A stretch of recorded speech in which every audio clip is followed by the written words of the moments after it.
I feel her. I feel for her. I feel her so much in this short because, as mothers, we are protectors. We are guardians, and every day we are worrying and concerned. Every single day when we go to work, we are concerned about our child. Especially, me being the mother of an autistic child. When he goes to work, when he goes to school, I'm constantly concerned about him. I don't want nothing bad to him. I don't want nothing bad to happen to my son, and for your child to be in someone else's care. Only 3 hours her child was there. Only 3 hours, and in 3 hours, he passed without her being there. No mother should have to go through that.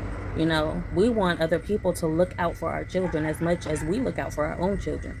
That's why I say at daycares or any school, if you're a teacher, I would prefer someone who's a teacher to be the mother of some child.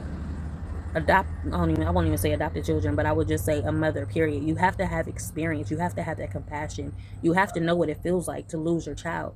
You wouldn't want this child going through something that you wouldn't want your own child to go through. And that's why I highly recommend that, the only teachers that are hired are mothers. Mothers, parents. If you have a child, you will understand and you will look out for that child as much as you will look out for your own child. So yeah, this video is so sad. Like, I really feel for her.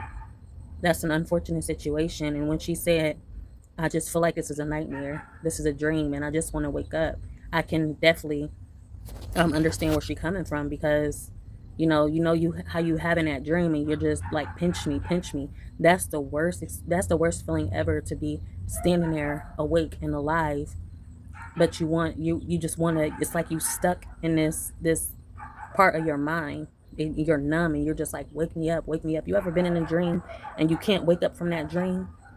No matter what you do, you're trying your hardest to wake up from that dream and you can't wake up from that dream. I felt her on that. I felt her. She lost her child, and that is something that is a horrible experience, because as mothers, that is our life. We take so much pride into raising our children every single day. It takes so much out of us, so much strength.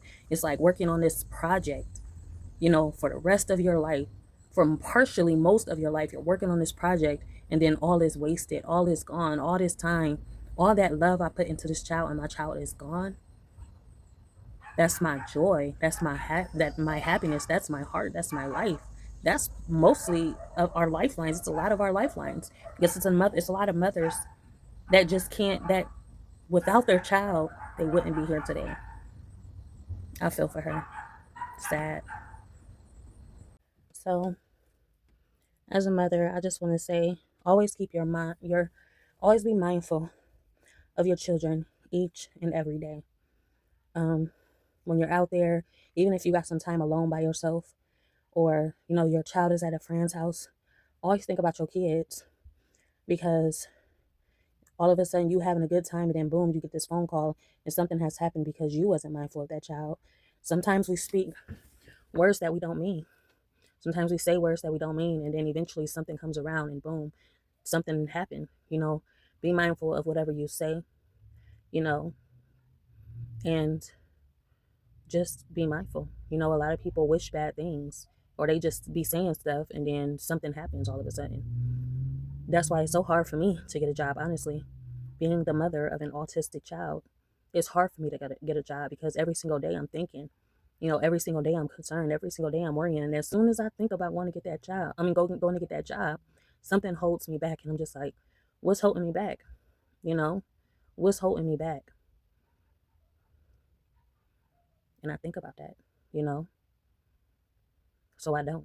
I put down that application and I take the back seat, because something is holding me back from doing what is expected of me to do, what I know I need to do, but I don't know what's holding me back, you know? And I go through this every single time. And then this video comes up, because all we want as mothers is for someone to be there when we can't, to love, to care, and to teach, to feed, to nurture, to acknowledge, to be there, you know?